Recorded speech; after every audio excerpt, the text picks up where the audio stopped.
Hi everyone, this is Morgan, and in this video I'm going to walk you through the process of making your first contact sheet in the darkroom.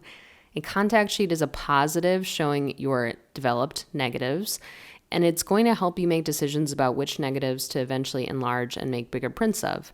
For now, let's just get set up. So here you see me in the darkroom. I'm at station 1, and I'm just putting away my belongings in a cubby. I'm making sure to place my paper and negatives in a place I can find them. Now you see me cleaning off my station, wiping down the counter surface, but also cranks where my hands will touch, the negative itself, and the timer. I'm going to show you this from another angle just to give you a clearer picture of what's going on. You see me again wiping down the surface, wiping down pretty much anything that your hands or the person before you's hands could have made contact with. So just a light spray of cleaner is enough. Obviously, we're dealing with electronics and metal things, so you don't want to douse them. Similarly, I'm going to clean off the enlarger lens. This gives you a moment to check out the enlarger lens. It's right here kind of under your enlarger head. You see me moving it around and adjusting here. This side angle lets you see better what's happening though. In that little window you can see there are aperture readings that tell you how wide open the lens of the enlarger is. So the wider it is, the more light will be allowed through. The more stop down, the dimmer the light will be. So with your station actually clean, you now need to make sure that your negative carrier is firmly in place. I'm taking it out just to show you where it will eventually go, but now I want to put it back in because it's important the negative carrier is in place when you make your contact sheet. The next thing you'll want to grab is your contact glass. Here's where it will be in the darkroom. You can see it's stored on the shelf. And when you grab the contact glass, you will want to begin by cleaning off both sides of it. So you may show up and see an easel on your enlarger surface. Just move it to the side if that's what's there when you arrive. So while the white lights are still on, I wanted to show you some other enlarger controls. The back crank on the right side adjusts the height of the enlarger head, so how big or small your window of light will eventually be. This front crank adjusts focus. You can actually see the lens moving up and down, so you'll eventually put your image in focus through that crank. And then when you lift open the condenser head, you'll see I've already placed a number 2 contrast filter inside. That's a good default filter to place in when you're making a contact sheet. You can grab filters. They should be right beside your enlarger or the timer. And this is the timer. On the back side, you can see I'll turn it on. This is how you'll actually turn on the enlarger itself. So you can set different times. Right now, this is set to tens of seconds on the left dial and single seconds on the right dial. So you can see just by moving that dial, I now have 13, 23, 33 seconds on the timer. I move it down and I can adjust it by single seconds. So 4, 5, etc. Other things I want to highlight here. You'll see this outlet time button. That just means that when you're set to outlet time, when you press that big start button on the bottom of your timer, the enlarger will emit light for however long your timer is currently set to. If you press outlet on, that overrides the timer and just turns the enlarger light on. So that's great for when you're setting up.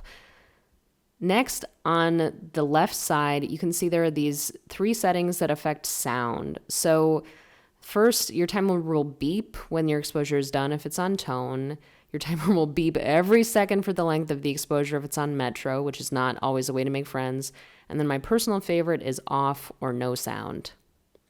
So this is the end of the stuff I can show you all with the white lights on. Obviously, many of you will have to get set up under the amber lights, just if other people are already working in the darkroom when you arrive. But I did want to show you what you should have handy. So obviously, you want to have your developed roll of negatives, you want your contact glass, you want your paper, you also want a printing journal and something to write with. So that can be my printing journals that I'll have printed out and ready for you. You can also just take notes, whatever is easy. So at this point, I'm going to turn the lights off and start showing you things under the amber lights. The first thing I'll do is open my pack of paper for the very first time. This is the only place you want to open your pack of paper ever. When I pull it out, you can see it. The paper itself is encased in a black light-tight bag to give it extra protection. And I'm going to pull out a piece of paper. And before I worry about exposing the paper, I'm going to make sure to shove my unexposed paper back in the box so it's safe. So if someone wanders in and turns on the lights by accident, I haven't ruined my whole box. You can see I have a hard time shoving it back in, but now it's safe and I put it in the cubby. I want to notice stuff about my paper. So your paper has a light sensitive side and a not light sensitive side. You should see the light sensitive side, which is up now, is a little bit more reflective, and that's obviously bright, it's reflecting light, but it doesn't have quite as much reflection as the photosensitive side. So I'm walking away from my enlarger station, that's not an accident, and I'm going into this corner of the darkroom so that I can cut my paper into test strips. So I don't want to waste a bunch of my paper just testing out exposure time. So here you can see I go over here, I put my paper in, and you can only make cuts in one direction. So I'm moving from me, away from me, from me, away from me when I'm making the cut. You don't want to pull that blade back or your paper will tear. So I'm trying to get a lot of test strips so that I can have multiple options, and then I'll bring all of these back to my enlarger station. So I'm only going to use one test strip initially. So what I'm doing here off camera is just placing those immediately needed test strips back in the bag and leaving only a single strip out to be used here.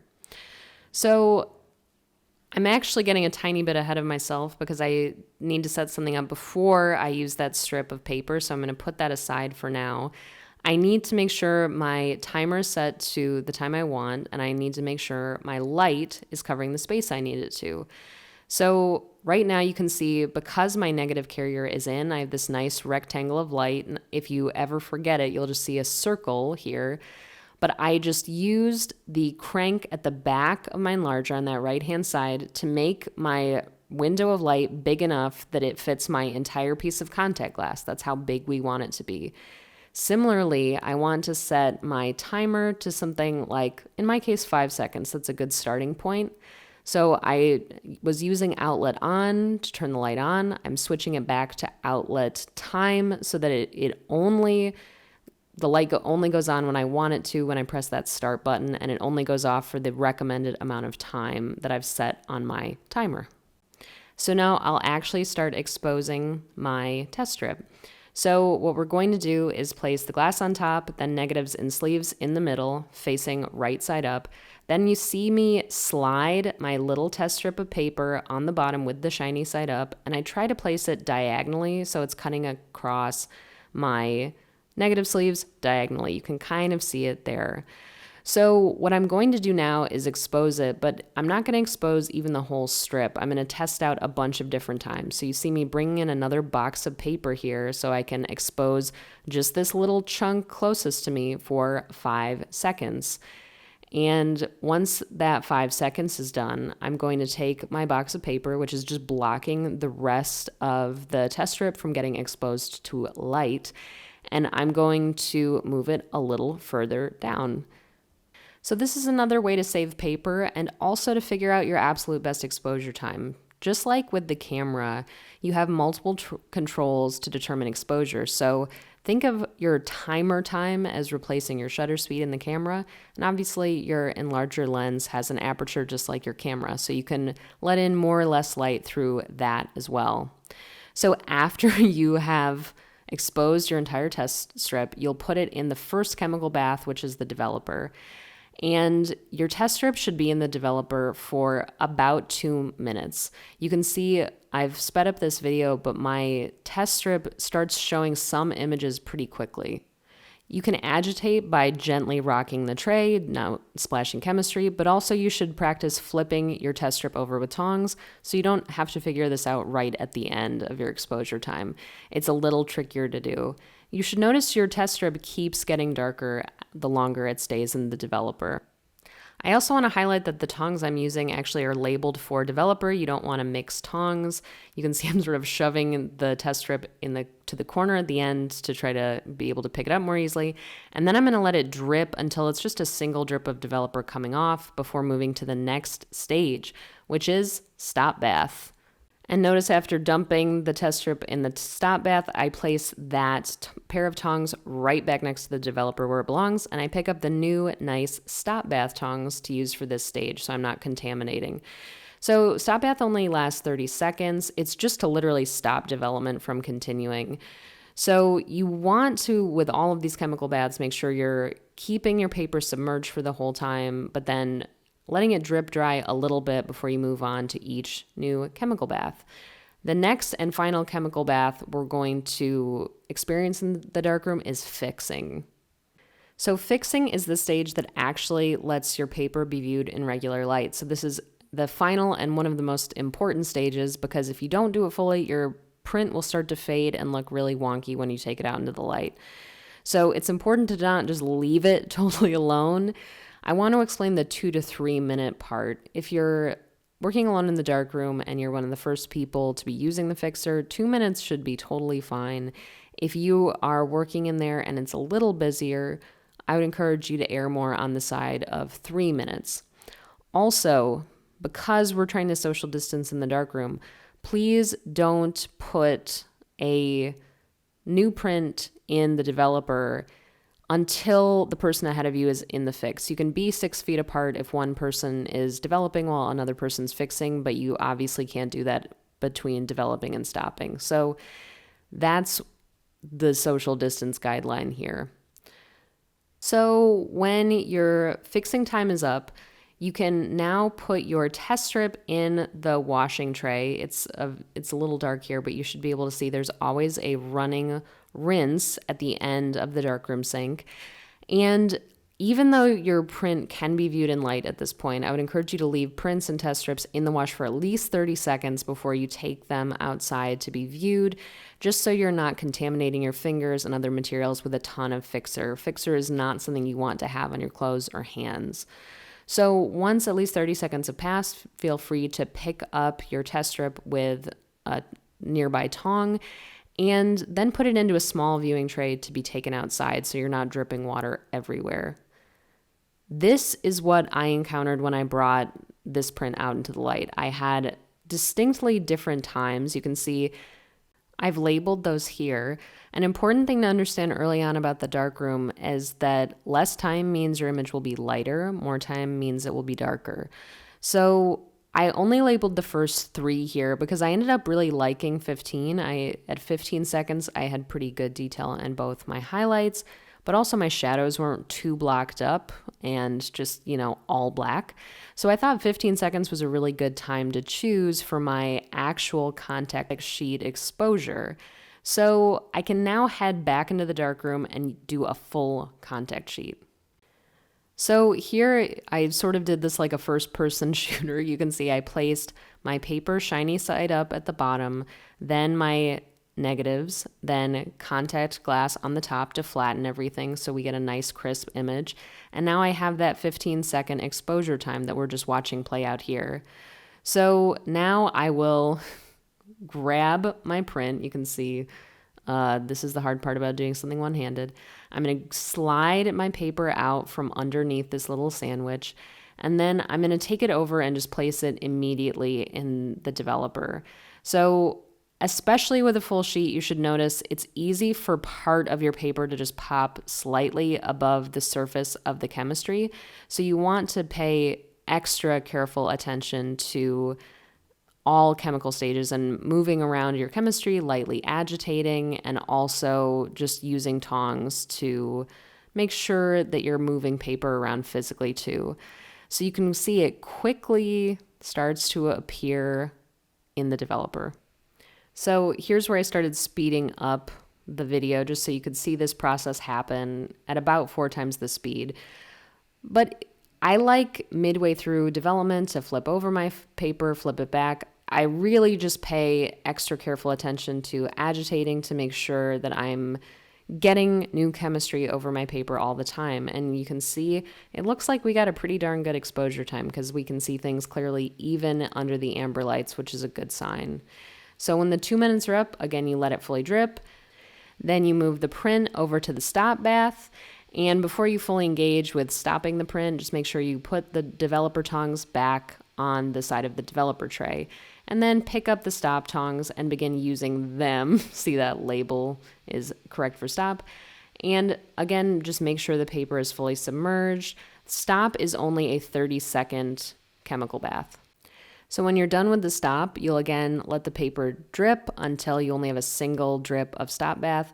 Move that print over to the fix, and then make sure that you replace the stop bath tongs and pick up your new fixer tongs.